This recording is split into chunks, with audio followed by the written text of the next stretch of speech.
Before we dive into this incredible story, drop a comment and tell us where you're tuning in from. And don't forget to rate this story from 0 to 10 at the end. We love hearing what you think. Now, let's begin. The conference room smelled like expensive leather and bad decisions. Claire Bennett sat at the far end of the polished mahogany table, her hands clenched in her lap as her father's voice boomed through the space like thunder rattling windows. Richard Bennett, patriarch of the Bennett real estate empire, was a man who'd built his fortune on ruthless deals and ironclad control. And right now, that control extended to his daughter's future. "The merger with Thornwood Properties is already arranged," he said, not looking up from the contract spread before him. "You'll marry Marcus Thornwood in 6 months. The union will secure our position in the Northeast Corridor and double our portfolio value." Claire's mother, Victoria, sat beside him with her usual placid expression, diamonds glittering at her throat. "It's a wonderful match, darling. Marcus comes from excellent lineage." "Marcus is 43 years old," Claire said, her voice tight. "He's been married twice. He treats his assistants like servants and has a reputation for being successful," Richard interrupted, finally meeting her eyes. His gaze was cold, calculating. "Which is more than I can say for your current trajectory." "You're 26, Claire. You've wasted enough time with that art gallery nonsense. It's time you contributed to this family's legacy." Art gallery nonsense. Claire felt the words like a slap.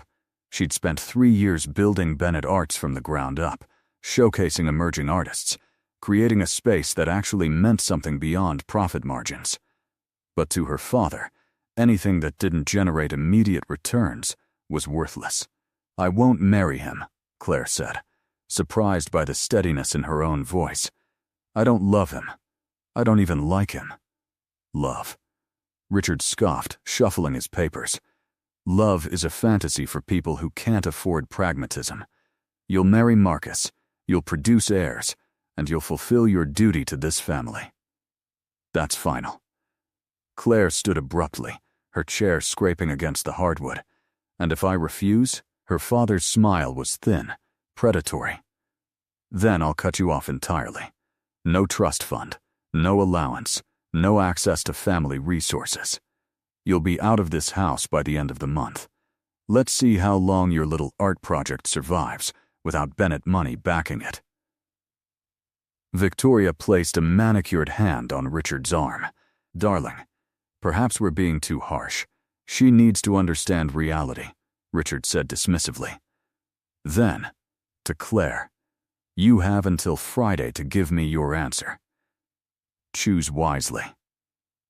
Claire walked out of that conference room feeling like she was drowning. The Bennett mansion, 50 rooms of marble and crystal and suffocating expectation, had never felt more like a prison. She climbed the sweeping staircase to her bedroom, locked the door, and finally allowed herself to cry. She was trapped. If she married Marcus, she'd spend the rest of her life as a trophy wife to a man who saw her as a business acquisition. If she refused, she'd lose everything. Her home, her financial security, her gallery. Her father's threats weren't empty. Richard Bennett didn't bluff. Through her tears, Claire pulled out her phone and scrolled aimlessly through social media, looking for some escape from her reality. That's when she saw it, a viral post about alternative solutions to family pressure. Desperate, she clicked through article after article until one headline stopped her cold. Arrangement marriages. How contract partnerships are helping people escape family control. Claire read the entire article twice. It described people entering temporary marriage agreements for various reasons: immigration, inheritance, family pressure. The arrangements were legal, clearly outlined, and when done correctly, mutually beneficial. Most importantly, they offered an escape route. Her mind raced. If she showed up married to someone else, anyone else, her father couldn't force the Thornwood arrangement. She'd buy herself time, freedom, a chance to figure out her own path. It was insane. It was desperate. It was her only option. She spent the next 3 days researching obsessively. Contract marriages, legal requirements, potential risks. The more she learned, the more feasible it seemed. She just needed to find someone trustworthy. Someone with their own reasons for needing a temporary arrangement. On Thursday evening, 2 days before her father's deadline, Claire found herself at Murphy's Pub, a working-class bar near the docks, about as far from her usual social circle as possible. She'd dressed down in jeans and a simple sweater, her long auburn hair pulled back in a ponytail. She needed to think, and she couldn't do that in the cove, glass towers of her family's world. She was nursing her second whiskey when the bartender, a friendly woman named Rosa, struck up a conversation. "Rough day?" Rosa asked, wiping down the bar. "Rough life," Claire admitted, then laughed bitterly. "Sorry, that's dramatic. Honey, I've worked this bar for 15 years. I've heard dramatic. Want to talk about it?" Claire hesitated, then found herself spilling everything. Her father's ultimatum, Marcus Thornwood, the impossible choice. Rosa listened with the patience of someone who'd heard 1,000 stories and judged none of them. "That's a tough spot," Rosa said finally. "You need a way out." "I've been thinking about arrangement marriages," Claire said quietly. "I know it sounds crazy, but if I could find someone willing to do a temporary marriage contract, I could escape this whole mess." Rosa's eyebrows rose. "That's bold. You'd need someone you could trust." "I know, which is why it'll never work. I don't exactly have a roster of trustworthy candidates." Rosa was quiet for a moment, then glanced down the bar. "What about Ethan?" Claire followed her gaze. At the far end of the bar sat a man she'd barely noticed when she walked in. Mid-30s, dark hair that looked like he'd run his hands through it too many times, wearing a faded flannel shirt and jeans. He was hunched over a notebook, scribbling something with intense focus. "Who's Ethan?" Claire asked. "Regular customer. Good guy. Keeps to himself. Works construction during the day. Writes in here most nights." Rosa leaned in conspiratorially. "He's been dealing with his own family drama lately. Something about his grandmother's will and inheritance disputes. Mentioned needing to be married to access his trust fund." Claire's heart skipped. "Seriously?" "Scout's honor. He's been stressed about it for weeks." Rosa studied Claire carefully. "You want me to introduce you?" This was insane. Claire was seriously considering approaching a complete stranger in a bar to propose a fake marriage. If anyone from her family's social circle could see her now, they'd think she'd lost her mind. Maybe she had. "Yes," Claire said. "Introduce me." Rosa walked down the bar, and Claire watched as she spoke quietly to the man. Ethan looked up, confusion crossing his features. Then his eyes found Claire. Even from a distance, she could see they were a striking gray-blue like storm clouds over the ocean. He stood and walked over, and Claire's first thought was that he moved with the easy confidence of someone comfortable in his own skin. No designer clothes, no Rolex watch, no carefully cultivated image, just a regular guy with calloused hands and an uncertain smile. "Rosa says, you wanted to talk to me?" Ethan said, his voice deep and a little rough around the edges. "I have a proposition," Claire said, then winced. That came out wrong. "I mean, can I buy you a drink? This is going to sound absolutely insane, but I promise I'm not crazy." Ethan's lips quirked. "Well, now I'm intrigued." "Sure." They moved to a booth in the corner, and for a moment, Claire just stared at her hands, trying to figure out how to explain this without sounding completely unhinged. "Okay," she began. "I'm going to be very direct because I don't have time for anything else. My father is forcing me into an arranged marriage with a man I despise. If I refuse, He'll cut me off completely and destroy everything I've worked for. I need a way out." Ethan listened without interrupting, his expression unreadable. "I've been researching arrangement marriages, legal temporary marriage contracts between two people with mutual needs. Rosa mentioned you're dealing with inheritance issues that require you to be married." "She talks too much," Ethan muttered, but there was no real annoyance in his tone. "I know this is crazy," Claire continued, speaking faster now. "We're complete strangers. But I'm desperate, and if you're in a similar situation, maybe we could help each other. A legal marriage contract, clear terms, temporary arrangement. You get access to your inheritance. I escape my father's control. When we're both in better positions, we divorce. Clean, simple, mutually beneficial." She finally looked up at him, and Ethan was staring at her like she'd just proposed they rob a bank together. "You're serious," he said slowly. "Completely. I know it sounds insane." "It doesn't sound insane," Ethan interrupted. "It sounds desperate, which I understand because I'm pretty desperate myself."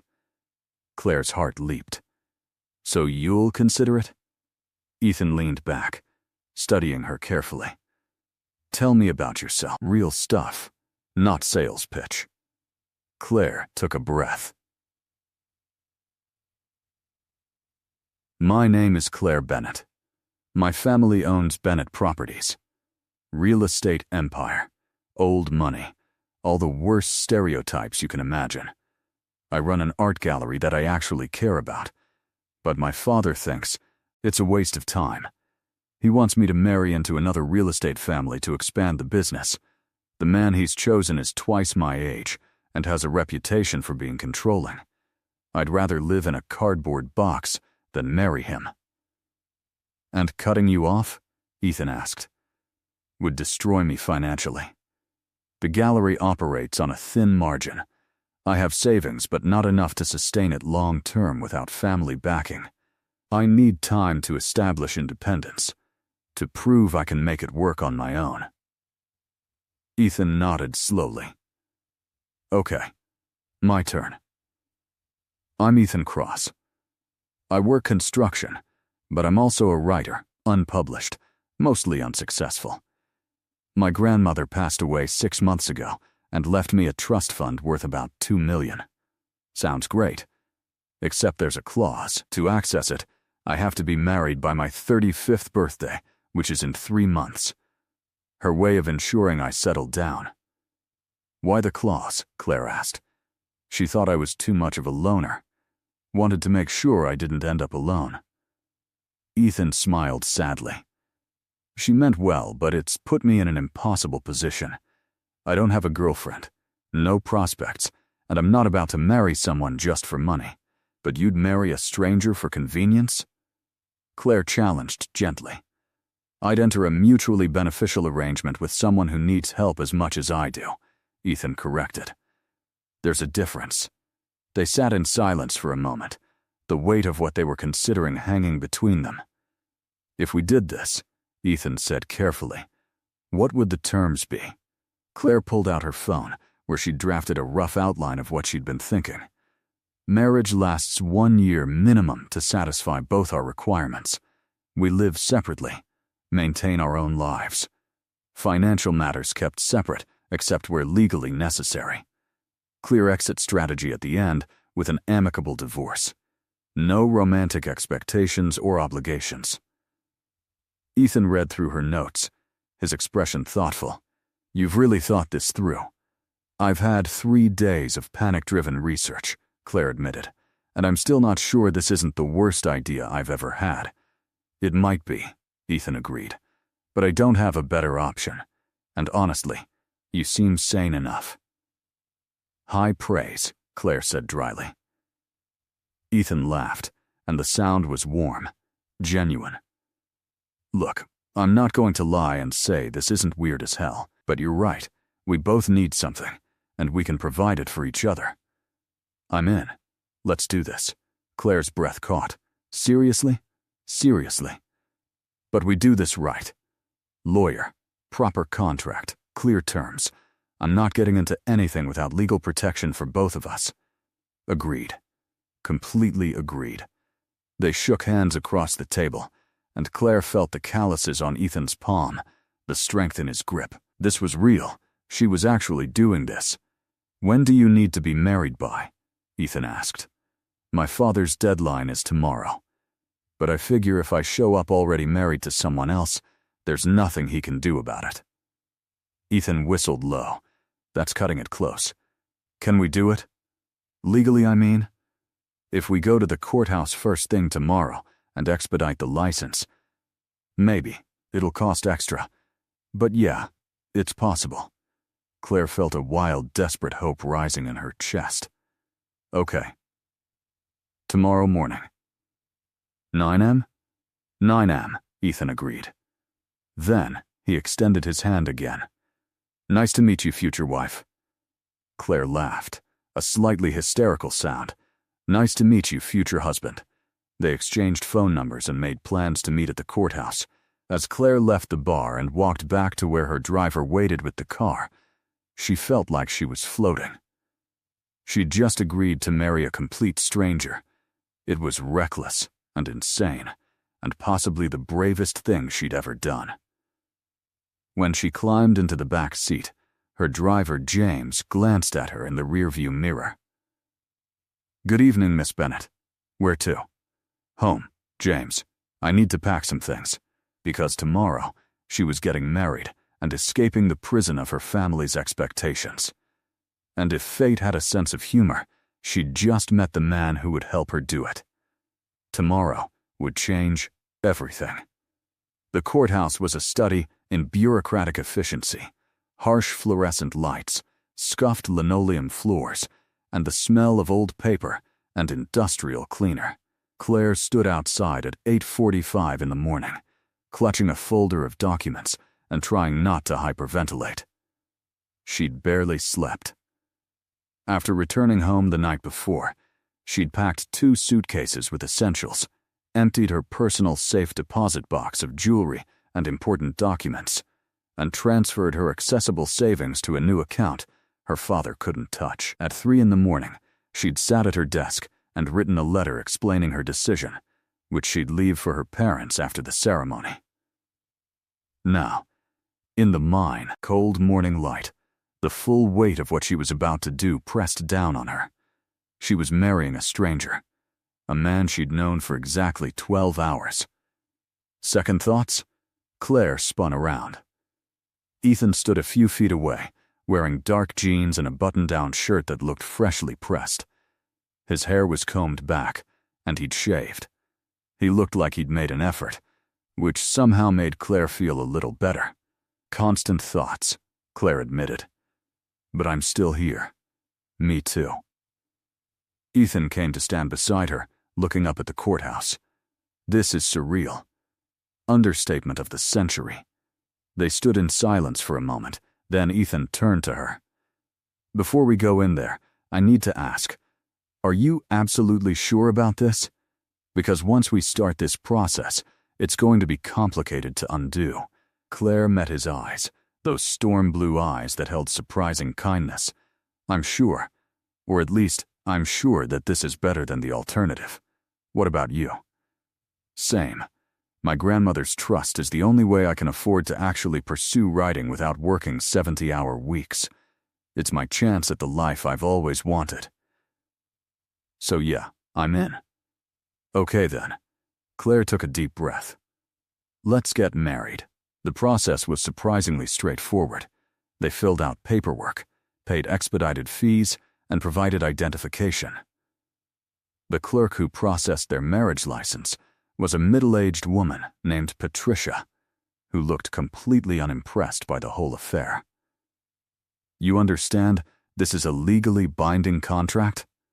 Patricia said, peering at them over her glasses. Yes, Claire and Ethan said in unison. And you're both entering this marriage of your own free will? Yes. Fine. You can have the ceremony in courtroom B in 20 minutes. Judge Morrison is handling civil marriages today. Patricia stamped their documents, with the authority of someone who'd done this 10,000 times. Next. They sat on a bench outside courtroom B, surrounded by other couples waiting for their turns. Some looked excited, others nervous, a few bored. Claire wondered what her story looked like from the outside. Did they seem like a couple in love rushing to make it official? Or did they radiate the awkward energy of two people who'd met in a bar less than 24 hours ago? "You should probably know something about me," Ethan said suddenly. "Before we go through with this." Claire's stomach clenched. "What? I'm not actually poor." Claire blinked. "What?" Ethan ran a hand through his hair, messing up the neat style he'd managed earlier. "The construction work is real. I do it because I like it, keeps me grounded. But my grandmother's trust fund isn't my only money. I inherited some investments from my parents when they passed. Nothing billionaire level, but enough that I don't actually need to work if I don't want to." "Then why do you?" Claire asked, genuinely curious. "Because I don't want to be the kind of person who coasts on inherited wealth. I want to earn something myself, build something that's mine." He met her eyes. "I'm telling you this because you deserve to know who you're marrying, even if it's temporary." Claire processed this information. "Okay. Thank you for telling me." She hesitated, then added, "You should probably know something about me too." "What's that?" "I'm terrified. Of my father. Of what happens if he finds out about this before I'm ready. Of what I'm throwing away. But I'm more terrified of living a life that's not mine." She laughed softly. "I don't know if that makes me brave or just reckless.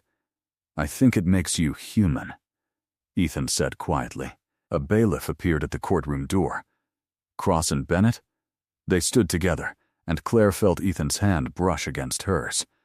Without thinking, she grabbed it, and he squeezed back. "Ready?"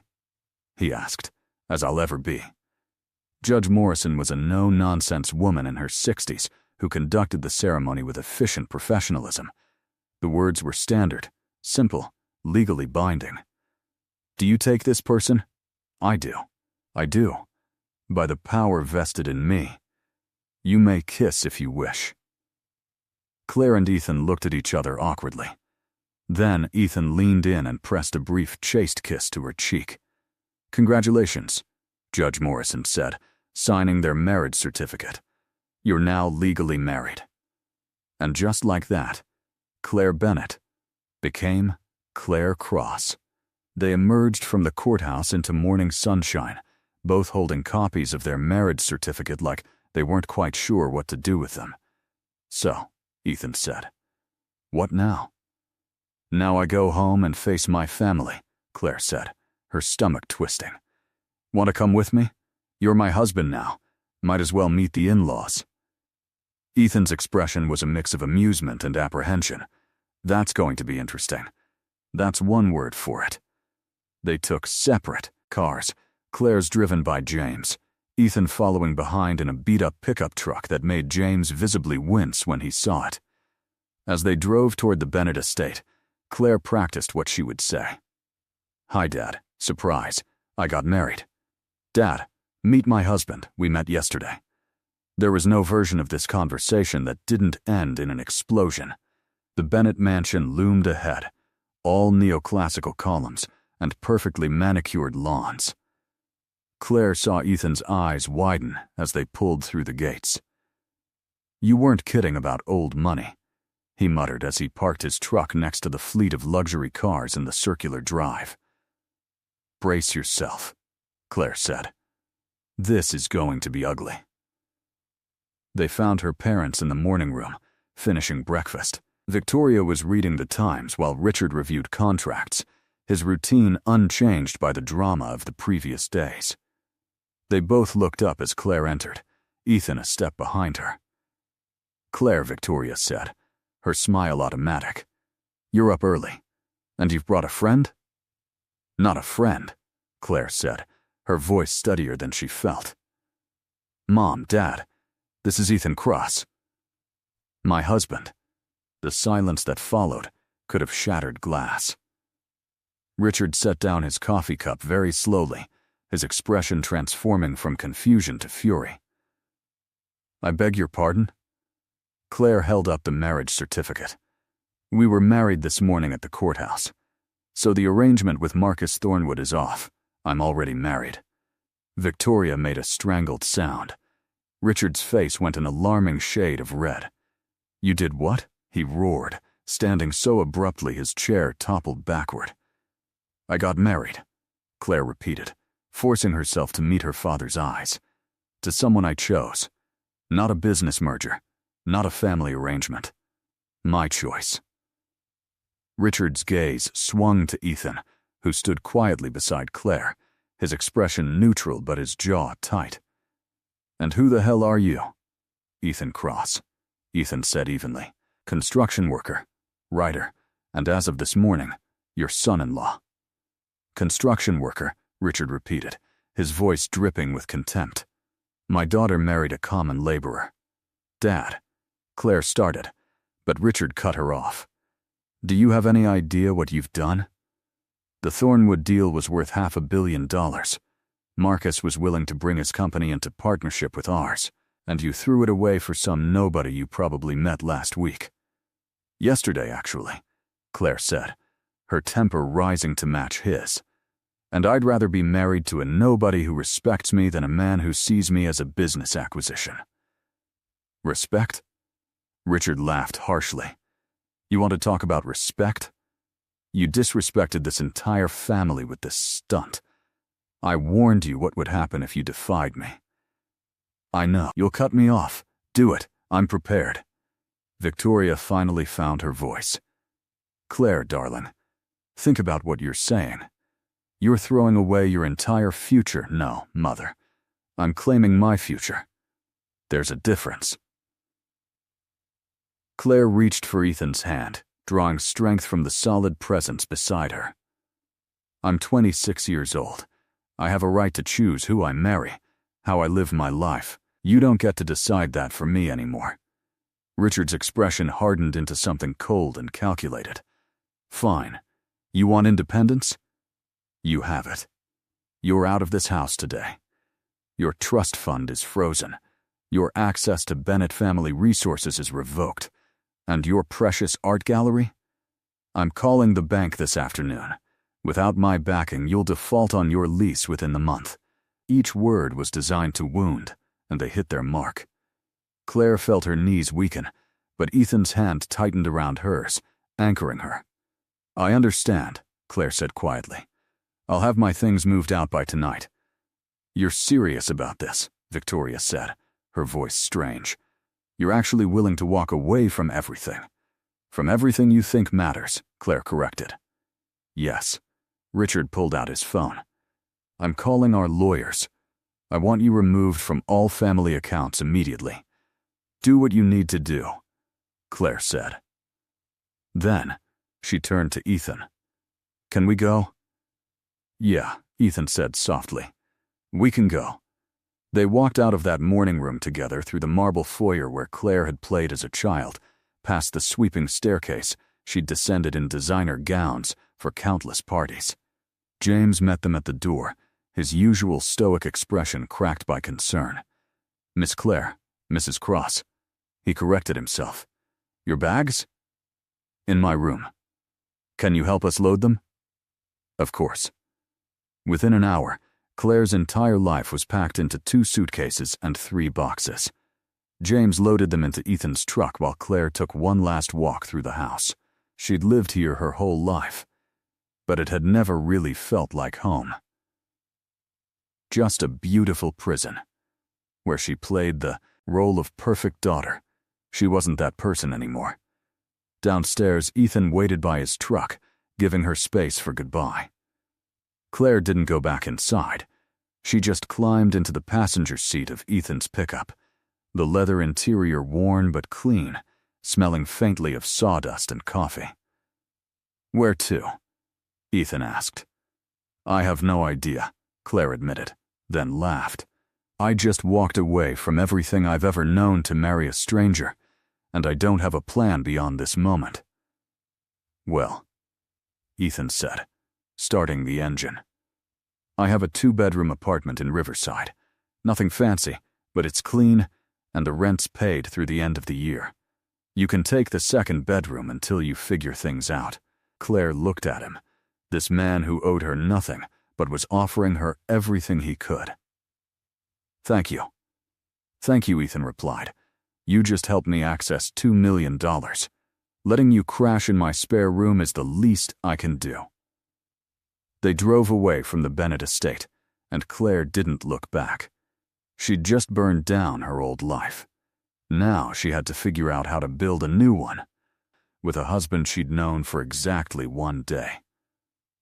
Ethan's apartment was exactly what Claire expected from a construction worker/writer: functional, lived in, and refreshingly normal. The building was a mid-rise in Riverside, the kind of place where neighbors actually knew each other's names. The apartment itself was small, but well-maintained, with large windows that let in plenty of light, second-hand furniture that matched nothing, and bookshelves crammed with paperbacks. "Sorry about the mess," Ethan said, quickly gathering scattered papers from the couch. "I wasn't exactly expecting a roommate." "It's perfect," Claire said, and she meant it. After the sterile perfection of the Bennett mansion, this place felt real.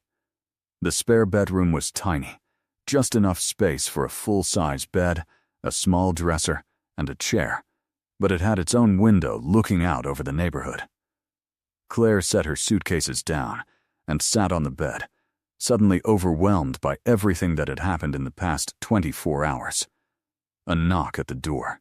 Ethan stood in the doorway, holding 2 bottles of beer. "Figured you might need this." Claire accepted one gratefully. "Thanks." Ethan leaned against the doorframe. "So, we should probably talk about logistics." "Logistics. Right." Claire took a long drink. "I have about $50,000 in personal savings that my father can't touch. That'll keep me afloat for a while, but I need to figure out how to save the gallery. Without my father's backing, the bank will call my loan." "How much do you owe?" $120,000. It's manageable with steady income, but I'm still building the client base. Most galleries operate at a loss for the first 5 years. Ethan was quiet for a moment. "I could cover it." Claire's head snapped up. "What?" "My grandmother's trust. Once I access it, I could pay off your gallery loan. Consider it a wedding gift." "Ethan, no, I can't accept that." "Why not?" "You married me so I could get that money. It's only fair I help you out." "Because this is a business arrangement," Claire said firmly. "We agreed. Financial matters stay separate except where legally necessary. Claire, you just gave up everything to escape your father. Let me help, and if I accept money from you, I'm just trading one form of dependence for another." Claire met his eyes. "I need to do this myself. I need to prove I can survive without Bennett money." Ethan studied her for a long moment, then nodded. "Okay, I respect that. But the offer stands if you change your mind." "Thank you." Really, they sat in companionable silence, drinking their beers and processing the surreal reality of their situation.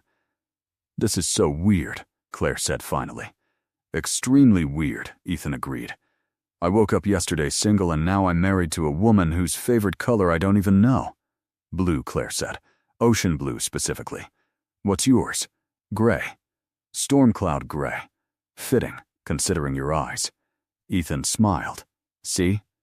We're getting to know each other already." Over the next week, they settled into an awkward routine. Ethan left for construction sites early in the morning, while Claire spent her days at the gallery, desperately trying to secure new clients and cut expenses. They'd pass each other in the apartment like polite strangers sharing space. Morning. "How was your day?" "Fine, you?"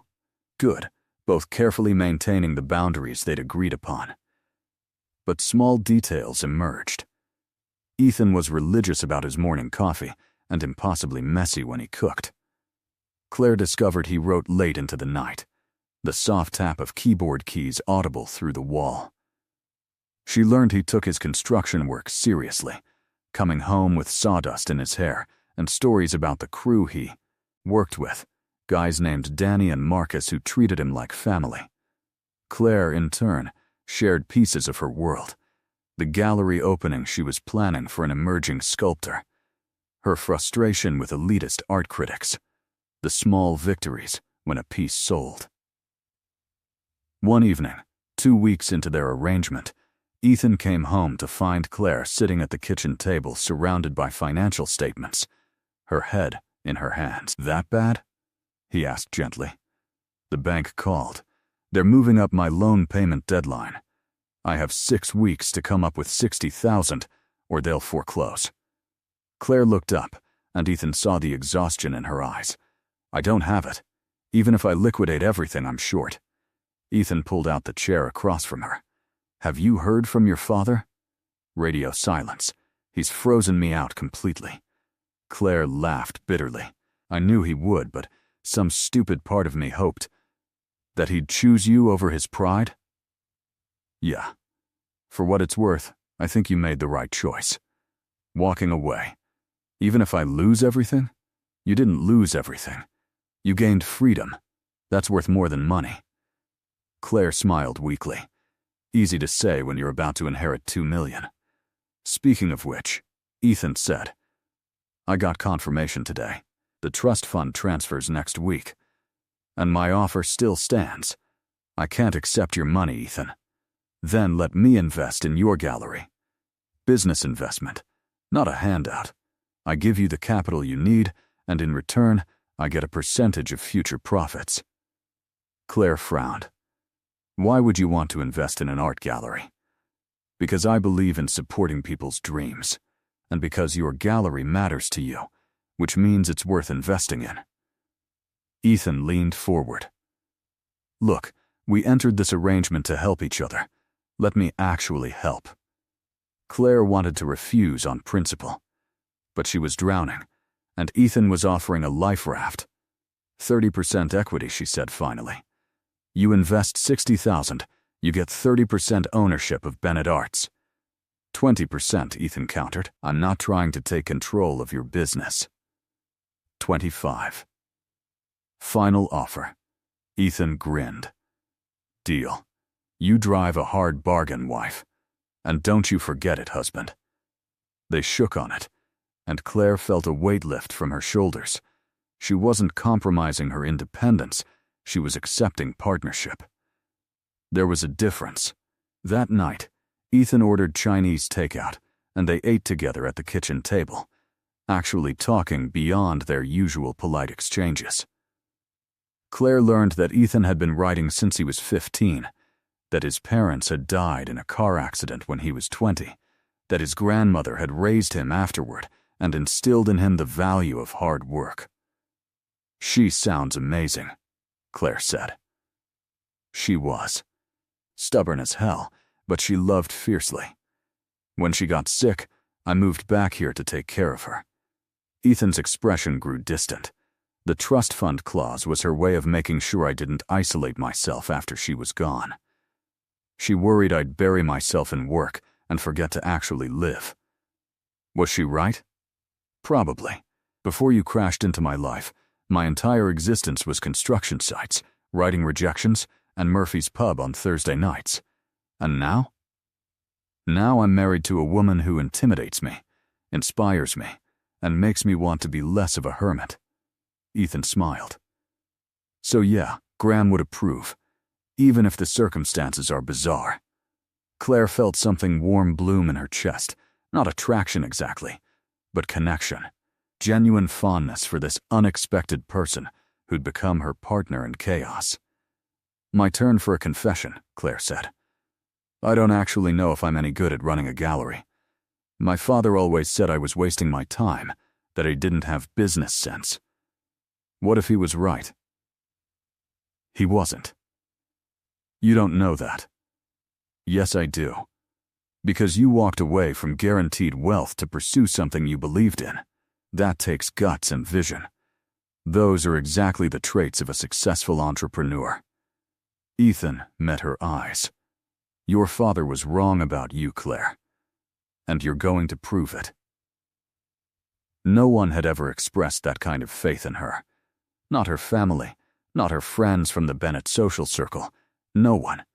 The fact that it came from a man she'd known less than 3 weeks was absurd and oddly perfect. "Thank you," she whispered. "Any time." As September turned to October, their lives continued to intertwine. The trust fund came through, and Ethan invested in Bennett Arts as promised. Claire threw herself into planning her biggest gallery showing yet, determined to make it a success. Ethan started sending his manuscript to agents, finally taking his writing seriously. They fell into rhythms, morning coffee together before they went their separate ways.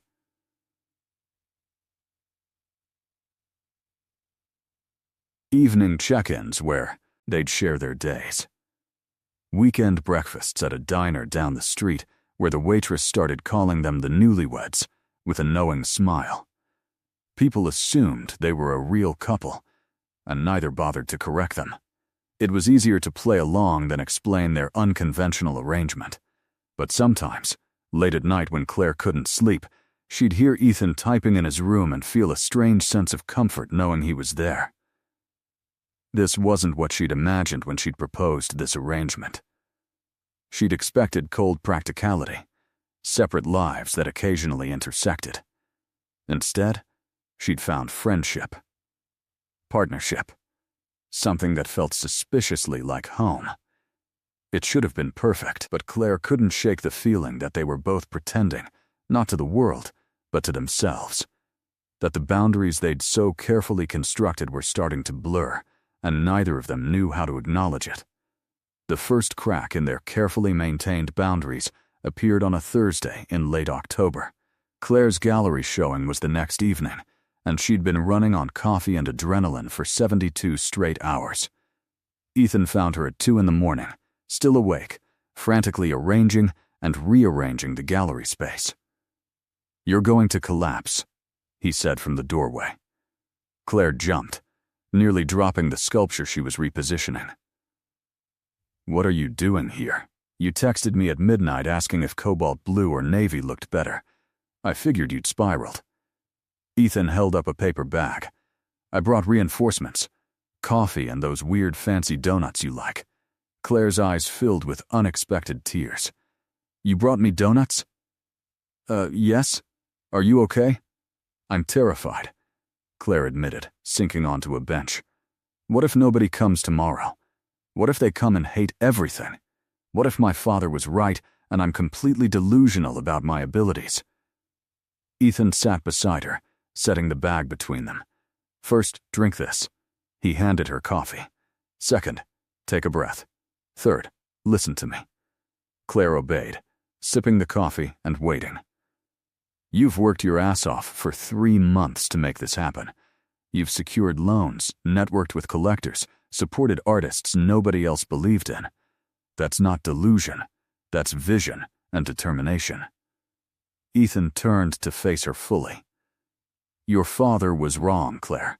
About you. About what matters. About everything.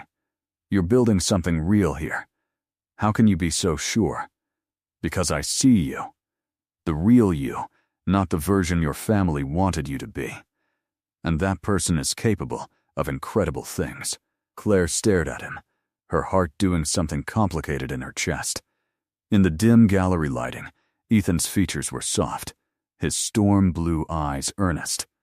Without thinking, she leaned forward and kissed him. It was supposed to be brief, a thank you, a moment of gratitude. But Ethan kissed her back, his hand coming up to cup her face, and suddenly brief became deep and searching, and absolutely not part of their arrangement. Claire pulled back abruptly, her eyes wide. "I'm sorry. I shouldn't have," we agreed. "It's okay," Ethan said quickly, though his breathing was unsteady. "We're both exhausted and stressed. It didn't mean anything." Right. It didn't mean anything. They sat in awkward silence, not looking at each other, both pretending their hearts weren't racing. "I should go home," Ethan said finally. "Yeah, I'll finish up here." "Claire." "It's fine, Ethan. Really. Just forget it happened." He left, and Claire sat alone in the gallery surrounded by beautiful art. Her lips still tingling from a kiss she was supposed to pretend didn't matter. The gallery showing the next evening was a resounding success. Over 200 people attended, including several major collectors and critics. By the end of the night, Claire had sold 6 pieces and secured commitments for 3 more exhibitions. The art world was taking notice of Bennett Arts. Ethan stayed by her side the entire evening, playing the role of supportive husband so convincingly that no one questioned it. He charmed collectors, asked intelligent questions about the artwork, and made Claire laugh when the stress threatened to overwhelm her. To everyone watching, they were a perfect couple. But they hadn't talked about the kiss, hadn't acknowledged that something had shifted. After the last guest left and they'd cleaned up, Claire found Ethan on the gallery's back patio, looking up at the city lights. "Thank you for tonight," she said softly. "For being here. Of course. You're my wife." He said it lightly, but something in his tone made Claire's breath catch. "Ethan, about last night. We don't have to talk about it." "But what if I want to?" Claire stepped closer.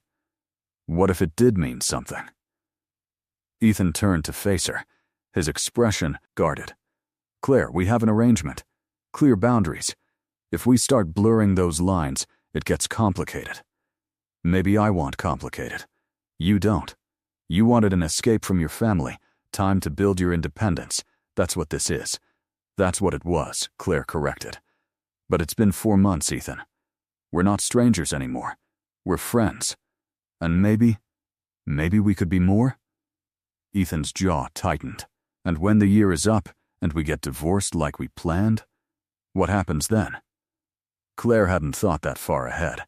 The divorce had always been abstract, a distant endpoint. But now, standing here with Ethan looking at her like he wanted to pull her close and push her away simultaneously, the thought of walking away felt impossible. "I don't know," she admitted. "Exactly. You don't know. And neither do I." Ethan ran a hand through his hair in frustration. "I can't do this halfway, Claire. I can't let myself fall for you when there's an expiration date on us. Who says there has to be?" "We did. In our contract, in our agreement, in every conversation we've had about this being temporary." Claire felt tears prick her eyes. "And if I've changed my mind?" "Have you? Or are you just high on tonight's success and grateful I showed up?" The question hit like a slap. Claire stepped back, wrapping her arms around herself. "That's not fair. None of this is fair," Ethan said quietly. "We entered into this thing with clear rules because we both needed something. Now you're talking about changing everything, and I don't know if that's what you really want, or if you're scared of being alone again." "I'm not scared of being alone. I'm scared of losing you." The words hung in the air between them, raw and honest. Ethan's expression cracked, vulnerability flooding his features.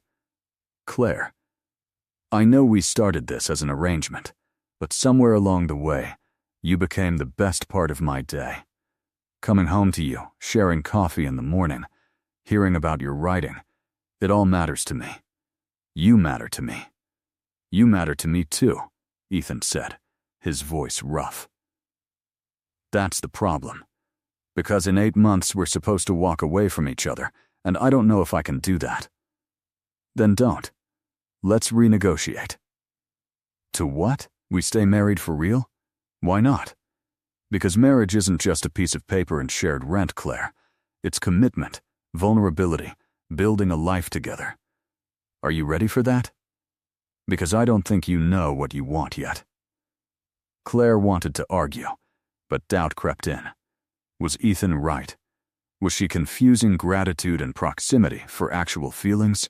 Or was she finally allowing herself to acknowledge what had been growing between them for months? "I need time," she said finally, "to figure out what I'm feeling." "We both do," Ethan agreed. "So let's table this. Go back to our arrangement. Maintain boundaries. If in a few months we both still feel this way, we'll talk about it then." It was the rational choice. The safe choice. It felt like cowardice, but Claire nodded. "Okay, we table it." They went home that night in separate cars, maintaining the physical distance that mirrored the emotional wall they'd just erected between them. And for the next several weeks, they were scrupulously polite, roommates who happened to be married, nothing more. Except late at night, Claire would lie awake and think about that kiss, about the way Ethan looked at her when he thought she wasn't watching, about the future they were both too afraid to reach for. And in his room, Ethan did the same, his fingers hovering over his keyboard, unable to write anything except her name. December arrived with unexpected snowfall that blanketed the city in white. Claire's gallery was thriving, 2 more successful showings, and a waiting list of artists wanting to be featured. Ethan had signed with a literary agent who loved his manuscript and was shopping it to publishers. On paper, their arrangement was working perfectly. In reality, they were both miserable. The careful distance they'd maintained since the kiss had created a chasm neither knew how to cross. They were polite, professional, excruciatingly careful not to touch or linger too long in each other's presence.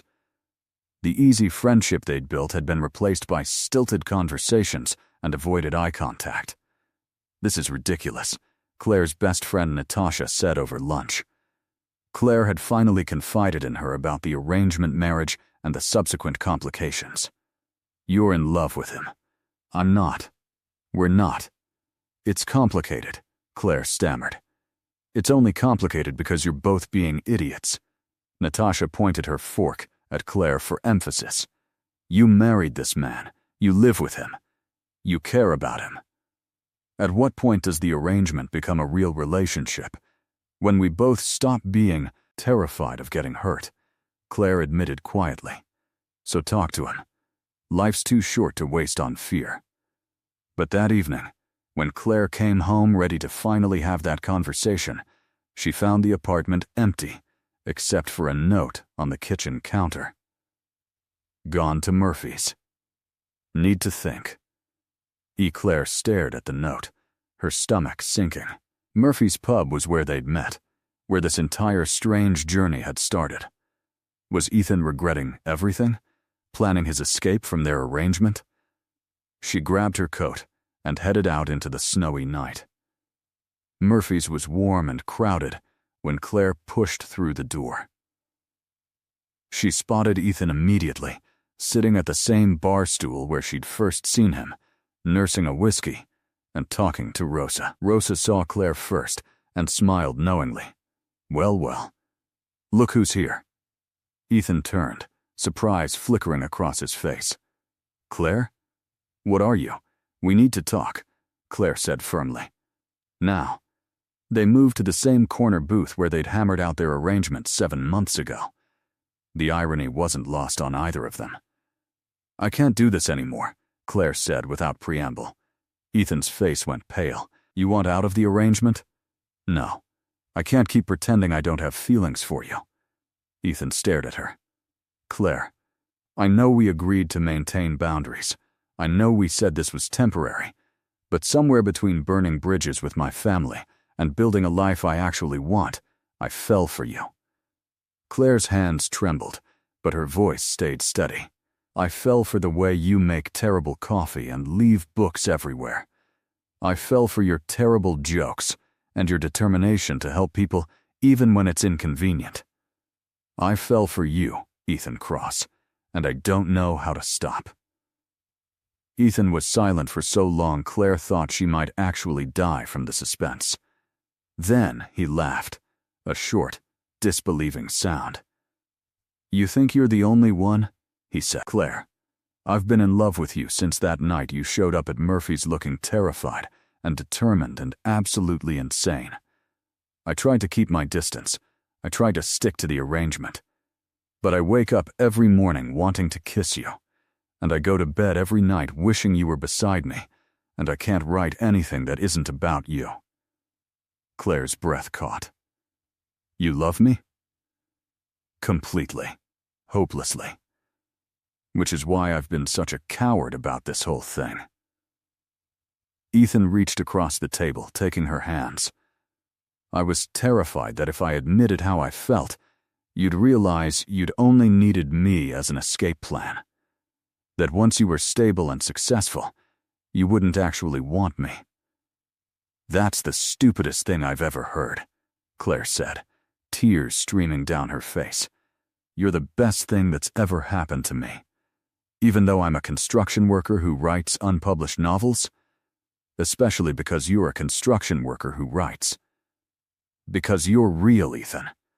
You see me. Not my family's money or my last name or what I can do for you. Just me. Ethan stood, pulling Claire up with him. So what do we do? Renegotiate the contract? Screw the contract, Claire said. I want a real marriage. With you. If you'll have me. If I'll have you? Ethan laughed again, cupping her face in his hands. Claire, I married you 7 months ago in a courthouse wearing my least wrinkled shirt. You really think I'm going to say no now? He kissed her then, deep and certain and nothing like that first careful kiss in the gallery. This was a promise, a choice, a beginning. When they finally pulled apart, Rosa was watching from the bar with a satisfied smile. She raised her glass in a toast, and Claire laughed, burying her face in Ethan's shoulder. We're really doing this, she murmured against his shirt. Real marriage, real life, all of it. All of it, Ethan confirmed, including the part where I officially invest more in your gallery and you read my terrible first drafts, and the part where we tell people we met at a bar and got married the next day. That's the best part of the story. They went home that night holding hands, the snow falling softly around them. The apartment that had been a temporary arrangement now felt like what it actually was. Home. That weekend, they had a small celebration dinner with the few people who mattered.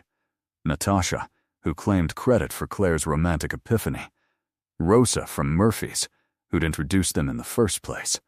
The construction crew Ethan worked with, who roasted him mercilessly about his whirlwind romance. Claire's friend from college, who'd stuck by her after the family split. No Bennett family members. Claire had sent her parents an email telling them she was happy, successful, and still married. They hadn't responded. The silence hurt, but less than Claire expected. She'd built a new family, one based on choice rather than obligation. A week before Christmas, Ethan surprised Claire with a small box at breakfast. We did this whole marriage thing backward, he said as she opened it. Courthouse first, feelings later. So I figured we should do at least one thing in the right order. Inside was a simple silver ring with a small sapphire, ocean blue, her favorite color. It's not a fake wedding ring, Ethan said. It's an actual proposal. Claire Bennett Cross. Will you stay married to me? For real this time, no expiration date, no contracts, just us figuring it out together. Claire slipped the ring onto her finger beside the plain band they'd bought at the courthouse. Yes, 1,000 times yes. They spent Christmas in their small apartment, just the two of them, and it was the best holiday Claire had ever experienced. No forced family dinners, no obligation gifts, no performance. Just them, Chinese takeout, and a movie marathon. As the year came to a close, Claire reflected on everything that had changed. A year ago, she'd been trapped in her father's mansion, facing a forced marriage to a man she despised. Now she was running a successful gallery, married to someone she actually loved, and building a life entirely her own. What are you thinking? Ethan asked, pulling her closer on the couch. That I made the right choice. Walking away, marrying a stranger. All of it. How do you know? Because I'm happy. Really. Genuinely happy. Are you? Ethan kissed her temple. More than I ever thought possible. Outside, the city glittered with New Year's Eve celebrations. Inside, two people who'd started as desperate strangers had become something infinitely more precious. Partners, lovers, home. And when midnight struck, they kissed like they had all the time in the world. Because they did. Spring arrived with cherry blossoms and new beginnings. Claire's gallery had expanded to a second location, and Ethan's novel had been accepted by a major publisher with a release date set for fall. Their 1-year marriage anniversary was approaching, and neither could believe how much had changed. But their carefully built happiness faced an unexpected test when Claire received a letter in the mail bearing the Bennett Properties logo. "What is it?" Ethan asked, noticing her pale face. Claire opened the envelope with shaking hands. Inside was an invitation to her father's 65th birthday gala, a massive event that would include hundreds of business associates, family members, and society elite. "He's inviting me," Claire whispered, scanning the formal card. "After a year of silence, he's inviting me to his birthday party." Ethan read over her shoulder. "There's a personal note." Claire pulled out the second card, written in her father's distinctive handwriting. "Claire, I've had time to reflect on our last conversation. I would like to see you. There are things we should discuss. Please come." "Father, it could be a trap," Ethan said carefully. "Some kind of power play." "Or it could be an olive branch," Claire replied, though doubt colored her voice. "He's never admitted regret before. What if he's actually changed?" "People like your father don't change, Claire. They just change tactics." "Maybe. But he's still my father. And despite everything, some part of me wants him to apologize? To admit he was wrong? Wants him to see what I've built and acknowledge I was right." Claire met Ethan's eyes. "Is that pathetic?" "It's human," Ethan said, pulling her close. "What do you want to do?" Claire considered. The smart thing would be to ignore the invitation, to maintain the clean break she'd made. But the hopeful part of her, the daughter who still remembered being 5 years old and thinking her father was a hero, wanted to believe reconciliation was possible. "I want to go," she said finally. "But only if you come with me." "Are you sure? Your father wasn't exactly welcoming last time, which is why I need you there. My partner, my backup, my reminder of what actually matters." Ethan kissed her forehead. "Then, we'll go. Together." The gala was held at the Bennett estate, and as their car pulled through the familiar gates, Claire felt her stomach churn. Ethan squeezed her hand. "We can leave any time you want," he reminded her. "You're in control here." The mansion was ablaze with lights, dozens of luxury cars lining the circular drive. Claire wore a simple but elegant navy dress she'd bought with her own money, no borrowed Bennett finery. Ethan looked devastating in a dark suit that made his eyes seem even more gray-blue. They walked in together, and Claire felt every eye in the room turn toward them. Whispers rippled through the crowd. "Is that Claire Bennett? I heard she ran off with some nobody. Married him in a courthouse, can you imagine?" Her father cut her off completely. Claire held her head high, Ethan's steady presence beside her anchoring her resolve. Victoria spotted them first. She crossed the room, her expression a mixture of emotions Claire couldn't quite read. "Claire," her mother said quietly, "you came. I was invited." Victoria's eyes moved to Ethan, and something flickered across her face. Assessment, curiosity, maybe even respect. "Mr. Cross, it's good to see you again." "Mrs. Bennett," Ethan replied politely, "your father is in his study. He asked that you meet him there when you arrived." Victoria hesitated, then touched Claire's arm briefly. "You look well, darling. successful. It wasn't an apology, but it was more than Claire had expected. They found Richard Bennett in his study, the same room where he'd delivered his ultimatum over a year ago. He looked older than Claire remembered, more gray in his hair, new lines around his eyes. "Claire," he said, standing as they entered. "Thank you for coming. Father." Richard's gaze moved to Ethan, and for a long moment, the two men sized each other up. "Mr. Cross," Richard said finally, "I owe you an apology." Ethan's eyebrows rose. "Sir? When you married my daughter, I assumed you were after her money. I said some unforgivable things." Richard's jaw tightened like the words were physically painful. "I've since learned that you invested your own inheritance in Claire's gallery, that you've supported her business without seeking control or credit, that you're the reason she's thriving rather than failing like I predicted." Claire's breath caught. "You've been keeping tabs on me?" "Of course I have. You're my daughter." Richard moved to his desk, pulling out a folder. "Your gallery has been profitable for 6 consecutive months. You've expanded to a second location. You're being featured in Art Monthly next issue." He looked at Claire directly for the first time. "You've proven me wrong. About your business sense, about your capabilities, about everything. Is this why you invited me here?" Claire asked, her voice trembling. "To admit you were wrong?" "I invited you here because I miss my daughter," Richard said quietly. "And because I've realized that my definition of success was too narrow. You're successful, Claire, just not in the way I understood." Tears burned Claire's eyes. "You cut me off. You tried to destroy my gallery. I know. I was angry and stubborn and convinced I knew what was best for you." Richard's expression cracked slightly.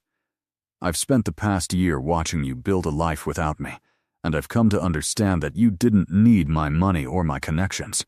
You needed my belief, and I failed to give it to you." "Why now?" Claire asked. "Why reach out after all this time?" "Because I'm 65 years old, and I'm looking at what I've actually built. A business empire, yes, but an empty house. Your mother barely speaks to me except at functions. You're gone. I have money and power and nothing that actually matters." Richard's voice grew hoarse. "I don't expect you to forgive me, but I hoped we might find a way forward." Claire looked at Ethan, who gave her a slight nod. "Your choice." "I don't know if I can forgive you yet," Claire said slowly. "What you did hurt me deeply, but I'm willing to try to rebuild something. Slowly. If you can accept that my life looks different than what you planned." "I can accept that," Richard said. "I want to accept that." It wasn't a complete reconciliation. The wounds were too deep for instant healing. But it was a beginning. They returned to the party, and Richard made a point of introducing Claire and Ethan to his business associates, not as his disappointing daughter and her regrettable choice, but as successful entrepreneurs in their own right. Claire watched her father describe Bennett Arts with something that might have been pride, and felt something complicated loosen in her chest. Later, as they danced together in the ballroom where Claire had attended hundreds of events as a child, Ethan pulled her close. "You okay?" he asked. "I think so. It's strange. I spent so long being angry at him, and now you're allowing yourself to hope he might actually change? Is that naive?" "It's optimistic. There's a difference." Ethan spun her gently. "But remember, you don't need his approval anymore. You've already proven everything that matters." "I know. But it still feels good to have him see it. You're human. That's allowed." As the evening wound down, Victoria pulled Claire aside. "I wanted to apologize as well," she said quietly. "I should have stood up for you that day in the conference room. I should have defended your right to choose your own path." "Why didn't you?" Claire asked, not accusatorily. "Just curious. Because I've spent 40 years playing the role of perfect society wife. I forgot how to be anything else. Victoria's expression was genuinely sad, but watching you walk away and build a life on your own terms, it reminded me what courage looks like. I'm proud of you, Claire. Claire hugged her mother, surprising them both. It wasn't perfect. Years of emotional distance couldn't be erased in one evening, but it was something. Driving home that night, Claire felt lighter than she had in months. "Thank you for coming with me," she told Ethan. "Always. That's what partners do." "Do you think my father really meant it? About changing?" "I think he meant it in the moment. Whether he follows through is another question. But Claire, it doesn't matter. You've already built a life you love, with or without his approval. I know, but having both feels better. I get that." Back in their apartment, Claire changed into comfortable clothes and found Ethan on the balcony, looking out over the city. "What are you thinking about?" she asked, wrapping her arms around him from behind. "About how far we've come. A year ago, we were strangers in a bar making a desperate deal. Now look at us. Happily married, financially stable, professionally successful." Claire rested her chin on his shoulder. "We did pretty well for ourselves. Better than well. We built something real." Ethan turned in her arms. "I know we started as an arrangement, but Claire, you're the best decision I've ever made. Even though I'm high maintenance and stubborn?" "Especially because you're high maintenance and stubborn."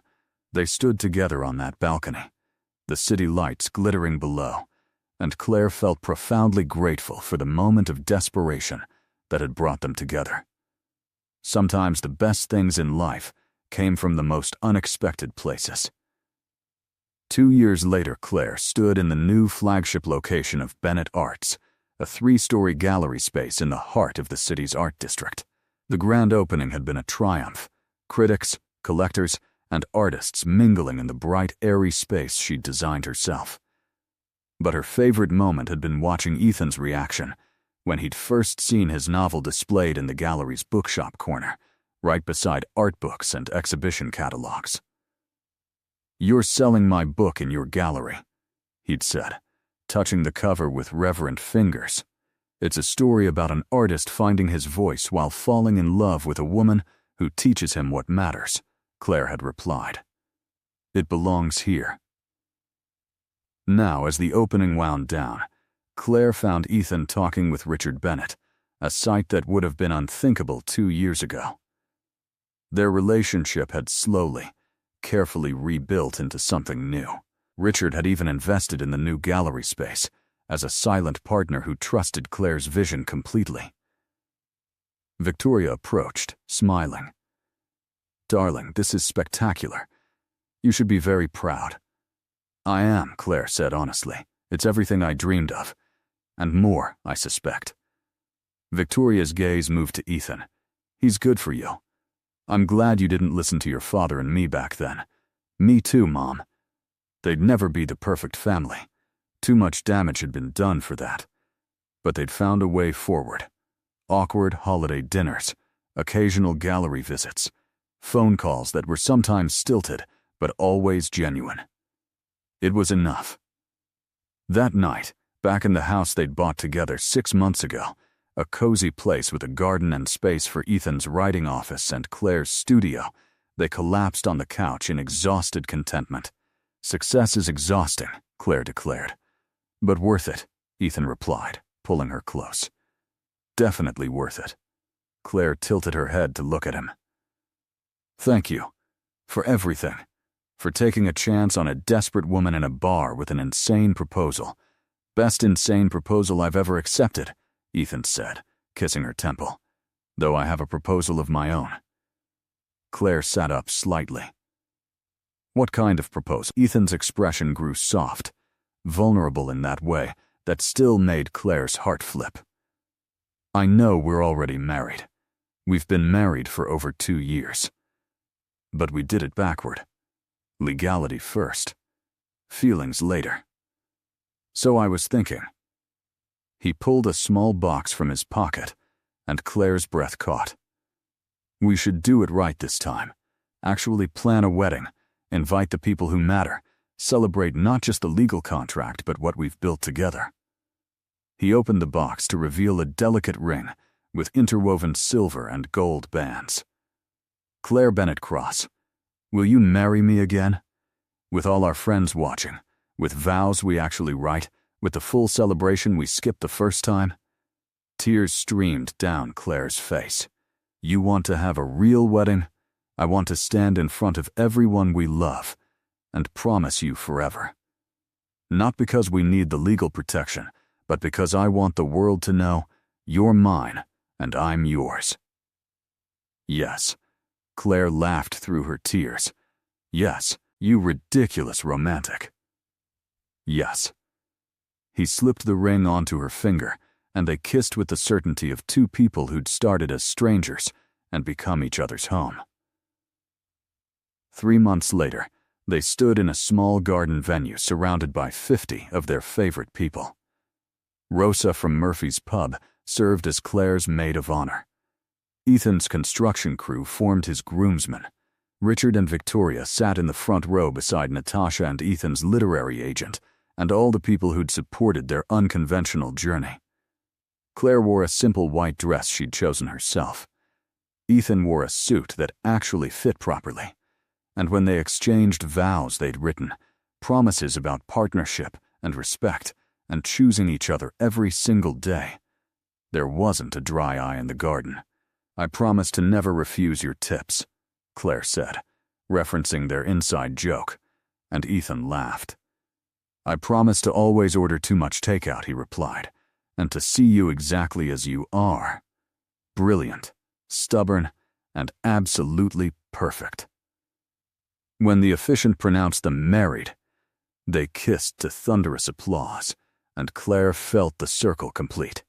They'd started this journey as two desperate people making a practical arrangement. They'd become friends, then lovers, then genuine partners. At the reception, Richard gave a speech that surprised everyone. 2 years ago, my daughter made a choice that terrified me.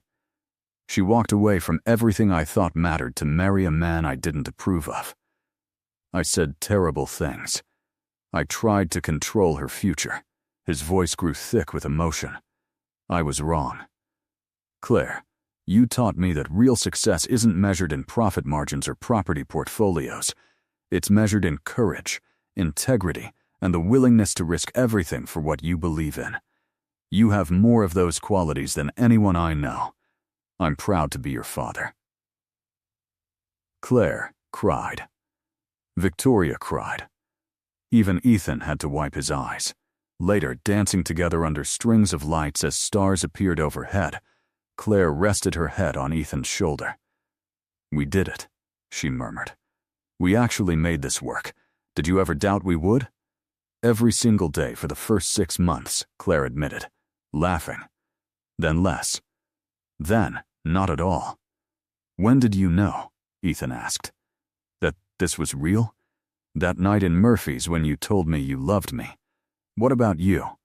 The morning after our courthouse wedding, when you made terrible coffee and burned toast, and I realized I didn't want you to ever leave my kitchen. Your kitchen was a disaster, by the way. Our kitchen is much better. Because I organized it. I love you, Ethan said simply. I love you too. My husband. My partner. My best terrible decision. Best terrible decision, he agreed, spinning her under the lights.